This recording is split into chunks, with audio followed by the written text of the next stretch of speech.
Pandian store சீரியலில் நாளைக்கு என்ன நடக்க போகுது அப்படிங்கிறத பார்க்கலாம். இப்போ முத்துவேலை அடித்ததுனால பார்த்திங்கன்னா எல்லாத்தையுமே போலீஸ் அரெஸ்ட் பண்ணிடுறாங்க, 3 பேர்த்தையுமே. ஸோ நம்ம கதிர், செந்தில், சரவணன் இவங்க 3 பேருமே இப்போ போலீஸ் ஸ்டேஷனில் இருக்கிறாங்க. இந்த விஷயம் பாண்டியனுக்கு தெரிஞ்சு பதறி போயிட்டு போலீஸ் ஸ்டேஷனில் போய் பார்க்குறாரு. அங்கே கம்ப்ளைண்ட் கொடுத்துட்டு சக்திவேலு, முக்திவேலு, அதுக்கப்புறம் எல்லாருமே அங்கே தான் இருக்கிறாங்க. ஸோ இப்போ இன்ஸ்பெக்டரை போய் கேட்டால் எஃப்ஐஆர் ஃபைல் பண்ணியாச்சு, நீங்கள் எதாக இருந்தாலும் கோர்ட்டில் போய் பார்த்துக்கலாம் அப்படின்னு சொல்லிட்டாங்க. ஸோ இப்போ கோர்ட்டுக்கும் அழைச்சிக்கிட்டு போக போகிறாங்க. ஸோ இப்போ கோர்ட்டில் போயிட்டு பார்த்திங்கன்னா உண்மையாலுமே இவங்க அடிச்சிருக்கிறாங்க. ஸோ வசமாக மாட்டிக்கிட்டாங்க.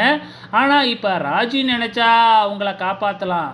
ஸோ ராஜி நினச்சதுன்னா காப்பாற்றலாம் அப்படின்னா பார்த்திங்கன்னா ராஜி பார்த்திங்கன்னா அவங்க அண்ணன் மேலே கம்ப்ளைண்ட் கொடுக்கலாம் இல்லையா. ஸோ ராஜியை அடிச்சிருக்காப்புல இல்லைங்களா ஃபஸ்ட்டு அவங்க. ஸோ அந்த கம்ப்ளைண்ட் கொடுத்தா கண்டிப்பாக அவங்களையும் அரெஸ்ட் பண்ணுற மாதிரி வரும், ராஜியோட அண்ணனையும்.